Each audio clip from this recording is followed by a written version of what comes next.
Ayat ini mengandung beberapa hal yang kita simak bersama. Ketika Allah Subhanahu wa taala mengatakan wa ma nursilul mursalin, dan tiadalah kami mengutus rasul. Maka kembali mungkin kita membuka lembaran lama tentang pengertian rasul itu sendiri. Dalam penggunaan bahasa Al-Quran, rasul itu secara bahasa artinya memang utusan. Di Quran itu ketika kata-kata rasul itu digunakan, itu subjeknya bisa angin. Maka angin pun disebut dengan rasul. Wa yursilur riyah, kami utus angin. Yang kedua, boleh jadi penggunaan kata-kata rasul itu dikaitkan dengan malaikat, terutama malaikat Jibril. Wa yursilur ruh, kami utus. Ruh itu adalah malaikat Jibril. Maka malaikat adalah rasul. Yang ketiga, kata-kata rasul memang juga dikaitkan dengan manusia. Dalam hal ini adalah terutama Nabi kita Muhammad sallallahu alaihi wasallam. Dan di ayat ini menyatakan tentang kerasulan. Yang dimaksud adalah manusia. Jadi secara bahasa saja rasul itu artinya utusan. Boleh jadi angin sebagai utusan. Jadi angin utusan rasul. Boleh jadi malaikat, malaikat rasul.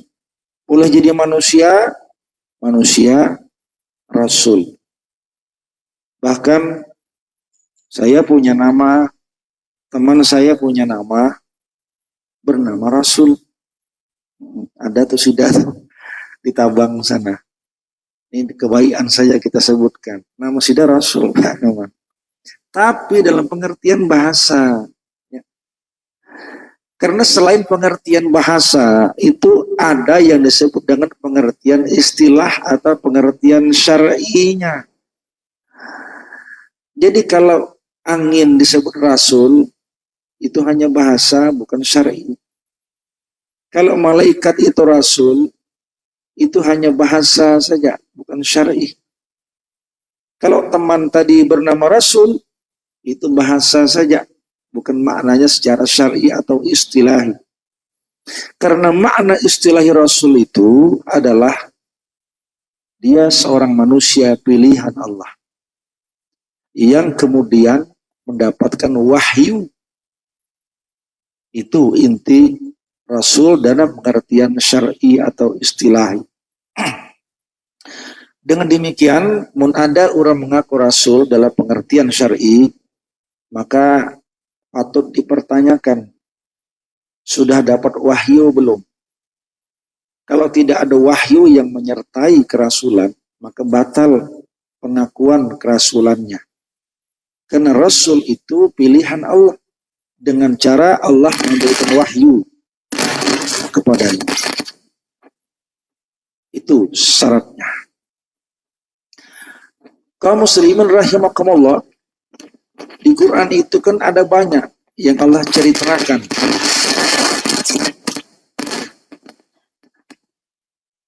Dan disebutkan 25 yang kemudian dikenal dengan Rasul, bahkan Nabi dan Rasul. Mulai Nabi Adam sampai kepada Nabi Muhammad Sallallahu Alaihi Wasallam. Ini kan yang kita kenal dengan 25 Nabi dan Rasul sekaligus. Dalam berbagai riwayat yang kemudian tersebar di beberapa referensi atau rujukan, selain yang di Quran disebutkan 25, itu ada banyak lagi Rasul-Rasul dan Nabi-Nabi selain di Quran. Bahkan riwayat mengatakan jumlah Nabi itu setidaknya 313 orang. Jumlah Rasul. Jumlah Nabi 124.000 riwayat. Kita tidak tahu persis bagaimana cara menghitungnya dan merentang sejarah yang berabad-abad lamanya. Tapi riwayat menyatakan begitu. 313 Rasul, 124 Nabi. Karena Quran sendiri mengatakan bahwa yang di Quran itu kan hanya sampel saja. Minhum man qasasna, sebahagian kata Quran kami ceritakan. Itulah yang 25 di Quran. Wa minhum lam naqsus, tapi sebagian mereka tidak kami ceritakan. Itu sebabnya ada banyak Rasul dan Nabi di luar Al-Quran. Cuman yang menjadi poin kita bahwa kalaupun ada banyak Rasul, ada banyak Nabi, kerasulan, kenabian itu berakhir dan hanya pada Nabi Muhammad Sallallahu Alaihi Wasallam. Maka tidak ada Rasul setelah kerasulan Nabi Muhammad. Artinya sama, tidak ada kenabian setelah kenabian Nabi Muhammad. Bagi Nabi Muhammad, beliau Nabi sekaligus Rasul. Tidak dibeda pisahkan. Bahwa ada yang membeda pisahkan, itu tentunya yang pertama, bisa dinisbahkan kepada selain Nabi Muhammad, terutama di luar yang diceritakan Al-Quran. Karena orang beranggapan Rasul itu kan mendapat wahyu dan wajib menyampaikan kepada umat. Di Quran semuanya Rasul dan Nabi. Tapi kalau Nabi itu mendapat wahyu tapi tidak punya kewajiban menyampaikan kepada umat. Kalau istilah ini kita gunakan, maka berlaku untuk nabi-nabi selain yang disebutkan dalam Al-Quran. Tapi bagi Nabi Muhammad Sallallahu Alaihi Wasallam menjadi satu dalam pribadi Nabi sekaligus Rasul. Makanya di Quran itu ada ayat yang mengatakan makana Muhammadun aba ahadim mir rijalikum walakin Rasulullah wa khataman nabiyyin. Kalau ayat ini kita perhatikan, Nabi Muhammad itu adalah Rasulullah. Dan Nabi Muhammad disebutkan sebagai khataman nabiyyin, penutup nabi. Mengapa tidak berbunyi ayatnya walakin Rasulullah wa khatamar rusul misalnya, tapi wa khataman nabiyyin? Itu karena Nabi Muhammad itu selain nabi, beliau juga rasul. Maka meskipun Quran menyebutkan Nabi Muhammad itu adalah khataman nabiyyin, penutup nabi, jangan dipahami terbalik. Karena ada yang beranggapan Quran kan menyatakan Nabi Muhammad itu khataman nabiyyin, penutup nabi, artinya penutup nabi maha itu kan. Berarti bukan penutup rasul. Disitulah celah di mana orang ada yang berpendapat masih ada Rasul setelah kerasulan Nabi Muhammad. Karena memandang Nabi Muhammad antara Nabi dan Rasul itu dua wujud yang berbeda. Di Quran hanya menyebutkan memang bahwa Nabi Muhammad adalah khataman nabiyyin, penutup Nabi. Tidak ada ayat yang mengatakan khatamar rusul. Tapi karena Nabi Muhammad selain Nabi juga adalah Rasul, maka logika bahasanya, logika syar'inya, meskipun dikatakan hanya penutup Nabi, maka itu artinya secara otomatis Al-Quran pun menyatakan Nabi Muhammad itu penutup Rasul. Maka tidak ada kerasulan setelah kerasulan Nabi Muhammad. Karena ini masuk dalam ranah akidah. Akidah, jadi ada orang berakidah masih ada Rasul setelah kerasulan Nabi Muhammad, itu akidahnya dapat dikatakan menyalahi akidah Ahlus Sunnah wal Jamaah. Kalau tidak dikatakan akidah yang sesat, menyesatkan. Jamaah rahimakumullah. Lalu yang kedua, ketika Allah mengatakan illa mubasyirina wa munzirin, maka ayat ini menunjukkan ada fungsi utama Rasul. Dalam arti syar'i, manusia yang terpilih mendapatkan wahyu Allah punya kewajiban untuk menyampaikan kepada umat apa yang menjadi fungsi beliau ketika beliau menjadi Rasul. Mubasyirina wa munzirin. Dua hal fungsinya. Yang pertama adalah mubasyirin. Mereka itu pembawa kabar berita gembira. Yang kedua, pembawa peringatan. Membawa kabar berita gembira itu maksudnya adalah bahwa mereka, para rasul itu, mengabarkan kepada kita bahwa barang siapa yang berbuat baik mendapatkan pahala. Dan kalau sudah orang mendapatkan pahala, maka dia pasti mendapatkan surga. Ini berita baik. Kebaikan dibalas dengan kebaikan. Hal jazaul ihsan illal ihsan.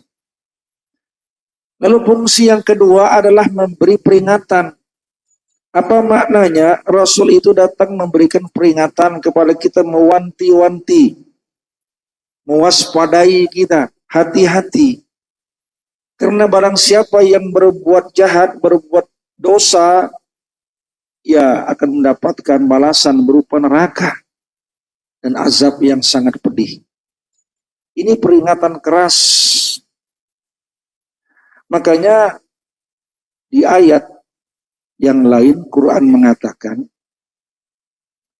kita ini sebagai umat Nabi Muhammad dengan agama Islam yang sudah merupakan agama sejak zaman Nabi Adam sampai ke Nabi Muhammad.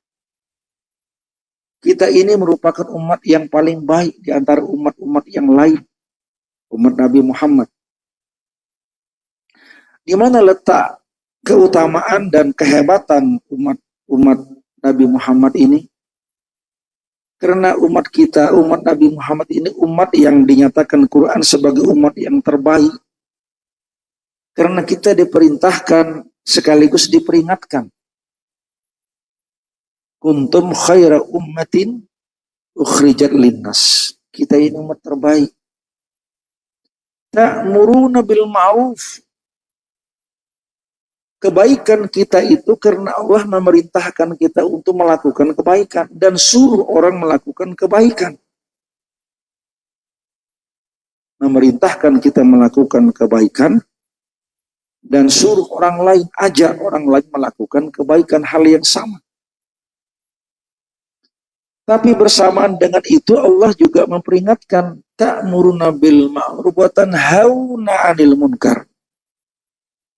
Cegah perbuatan munkar. Jangan lakukan kemungkaran dan peringatkan kepada orang lain untuk tidak melakukan kemungkaran yang sama.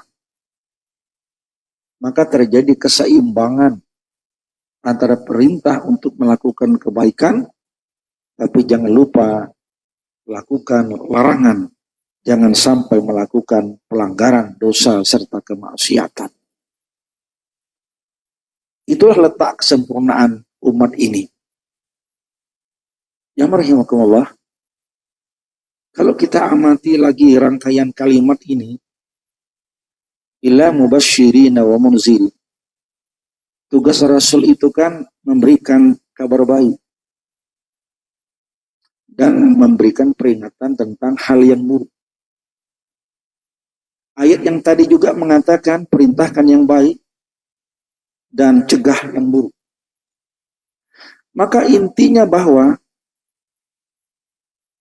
hidup ini yang paling penting dulu itu adalah kebaikan.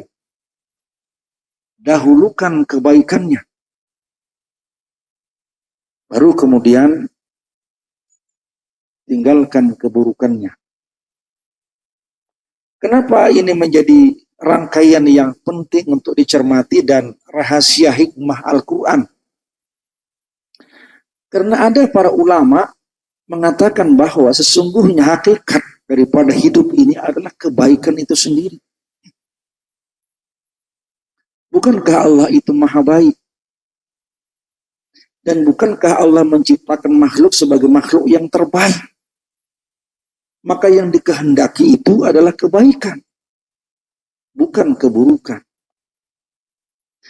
Oleh karena itu, maka sesungguhnya yang ada itu adalah yang baik. Yang buruk itu tidak ada. Itu hakikatnya. Tapi kenapa kemudian ada kebaikan, ada keburukan? Itu gambaran daripada kesempurnaan. Mun ada baik kan? Karena ada yang buruk.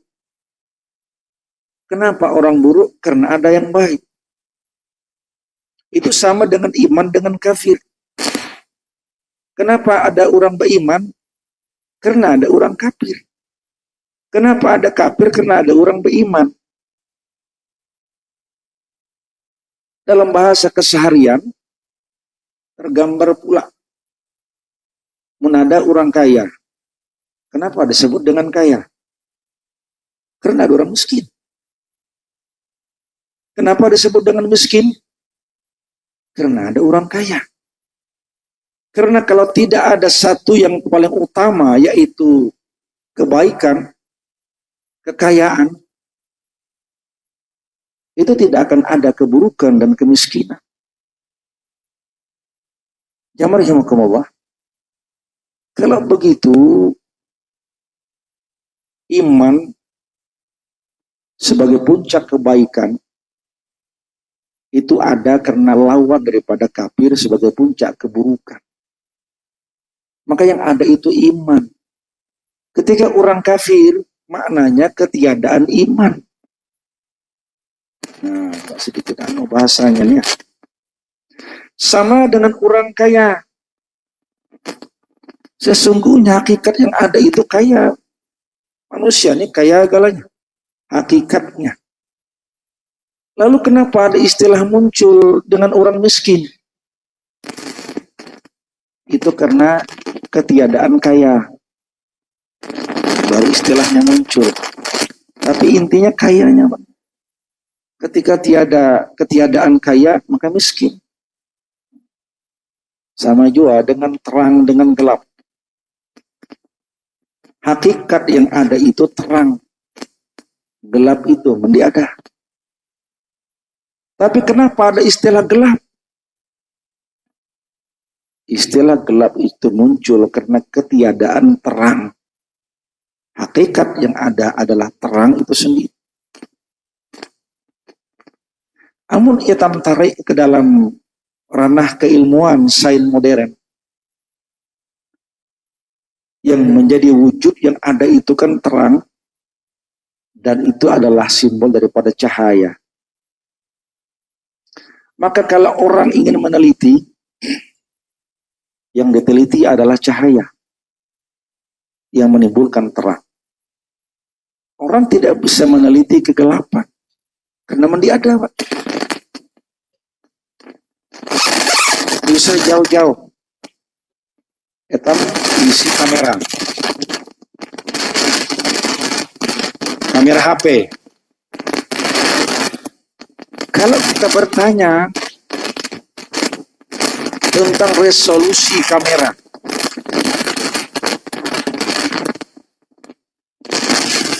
maka yang dimaksud dengan resolusi kamera itu kan tingkat kecerahan.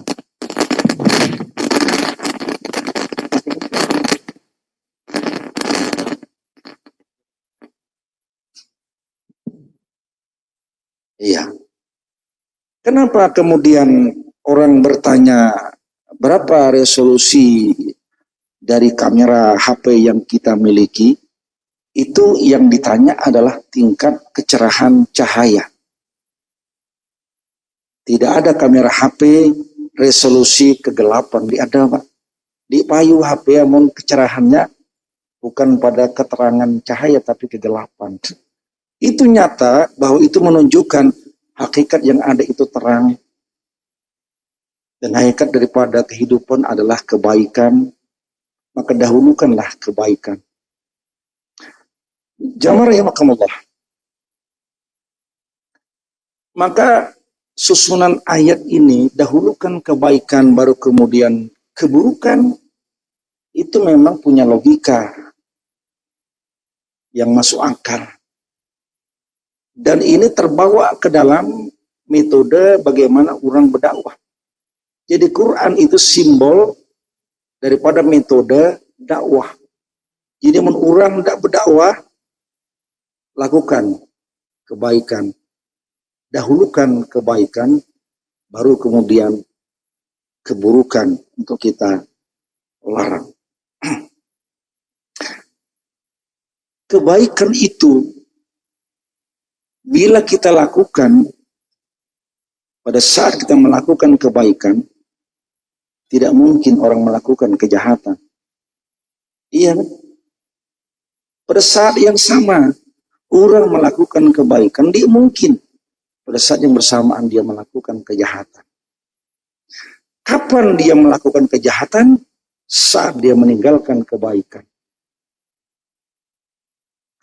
Bila orang itu melakukan amal kebaikan seluruh hari penuh dengan kebaikan, mungkin kita hitung sehari 24 jam. Selama 24 jam itu orang melakukan kebaikan, pertanyaannya, masih ada sisa waktu untuk melakukan keburukan? Dia ada lagi. Waktu hanya 24 jam. Dia ada 25-26. Itu hanya istilah maha kelebihan waktu. Maka apabila kita mendahulukan kebaikan dengan sendirinya, keburukan akan terpinggirkan. Itu rahasianya. Kenapa Allah mendahulukan kebaikan? Baru kemudian bicara soal keburukan. Dalam dakwah itu juga. Kalau kita berdakwah di hadapan orang, maka metodenya metode kebaikan, baru kemudian keburukan atau kejahatan. Metodenya perintahkan yang baik, baru larang yang jahat. Kalau kita misalkan disuruh orang untuk ceramah, mohon maaf di hadapan orang-orang jahat, menceramahi bebuan pemabuk, penjudi, ceramah di hadapan koruptor misalkan. Maka dengan ayat ini metodenya adalah kita cukup sampaikan mana yang baik-baik saja. Diusah bicara soal jangan dan jangan. Karena itu tidak pas metodenya. Mau kita bicara di hadapan orang-orang yang nakal, wanita-wanita yang nakal, bicarakan yang baik-baik saja. Ajak mereka sholat, ajak mereka zakat, sedekah. Selesai. Diusah bicara, jangan lagi yuk, diusah. Karena ketika kita sudah menyuruh mereka melakukan kebaikan, mereka pun melakukan kebaikan, saat itulah dia meninggalkan keburukan. Jadi kembali inti yang ada, hakikat yang ada adalah kebaikan itu sendiri, maka dahulukan kebaikan. Insya Allah keburukan akan dengan sendirinya terpinggirkan. Simbol kebaikan itu kan kadang-kadang disimbolkan dengan kanan kiri. Nah, ini simbolnya. Maka di Quran ada istilah ashabul yamin, ashabul shimal. Pada ayat sebelumnya ketika manusia dihalau di padang mahsyar, maka ada dua. Ada kelompok kanan, ini simbol kebaikan orang baik. Ada ashabul shimal, ada kelompok kiri, simbol daripada keburukan. Maka hidup kita disimbolkan kebaikan keburukan dengan kanan kiri. Makanya makan kan lebih baik, didahulukan tangan kanan. Iya, jangan mendahulukan tangan kiri. Minum mintu jua ya kan? Tangan kanan, jangan dahulukan tangan kiri. Masang baju, dahulukan yang kanan, baru yang kiri, dudikan yang kiri. Masuk masjid, dahulukan kaki kanan, jangan dahulukan yang kiri. Kecuali kita turun dari bis kota.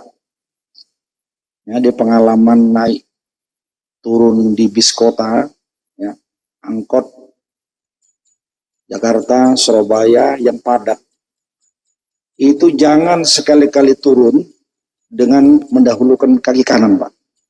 Itu saja pesannya. Kenapa? Jamin jatuh, Pak. Bayangkan, kota padat, bus itu kan berhenti, Pak. Bila menyinggahkan, urangnya jalan, tapi pelan. Maka, kita turun itu jangan menggunakan kaki kanan. Jamin jatuh, Pak. Maka kernet biasa kaki kiri ya. Karena kaki kiri kan aman. Dia akan mengikuti arus gaya gerak bus yang terus melaju. Begitu etam turun kaki kiri, aman kita. Membayangkan turun kaki kanan, tapleco pasti akan jatuh. Jamar rahimakumullah, hatta dalam persoalan rumah tangga pun dahulukan yang kanan. Sebelah kanan, baru kemudian sebelah kiri. Ini ada kisah. Iya, ada kisah keluarga itu lawas, dia ada anak. Iya, jadi suami itu minta amalan hak Ustadz. Ustadz, apa kira-kira amalan nih? Soalnya lawas sudah ada keturunan. Jadi Ustadz gampang saja. Apa amalannya? Baca sholawat. Wah, gampang. Tapi macam apa teknisnya? Nah, ini kepadahkan punya Ustadz nih. Teknisnya ini penting kan? Ya, kita hendak memulai, ya, mulai sebelah kanan, baru turun sebelah kiri. Mintu hajakah? Iya. Gampang lah. Baca sholawat, lalu naik mulai kanan kan turun kiri. Gitu ya? Dah. Sebulan, dia ada juga tanda-tandanya. 2 bulan, dia ada juga tanda-tandanya, Pak. Masuk ke bulan ketiga, datangnya pulang, Ustadz tadi, Ustadz, punya kita baca sholawat, lalu naik kanan, turun kiri. Sampai 3 bulan dijual, bini ini hamil. Macam apa amalan nih? Salahkah kira-kira? Biar Ustadz macam apa agar mengamalkannya? Punya kita juga kan. Baca sholawat, naik mulai kanan, turun kiri, naik kanan, turun kiri.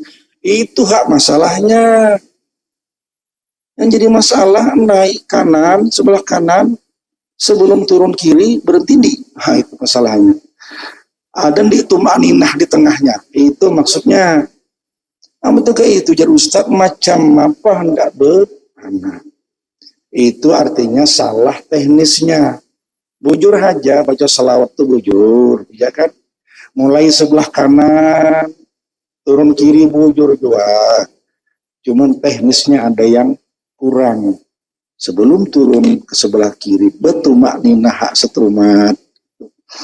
Jamar rahimakumullah, ini bicara soal simbol daripada kebaikan kanan dan kiri. Lalu yang terakhir, Allah mengatakan bahwa memang orang kafir itu meskipun kemudian disampaikan berita gembira, disampaikan kemudian peringatan, mereka tetap menjadi orang-orang yang ngeyel sebagaimana disampaikan pada minggu lalu. Wa yujadilul ladzina kafaru bil batil, tetap mereka mendebat secara batil, liyudhidu bihil haq, agar kebenaran itu terus hilang, terus tersembunyikan. Tidak ada kebenaran sama sekali, sehingga ayat-ayatku, kata Allah, hanya menjadi olok-olokan saja buat mereka. Aku qauli hadza wa astaghfirullah. Wassalamualaikum warahmatullahi wabarakatuh.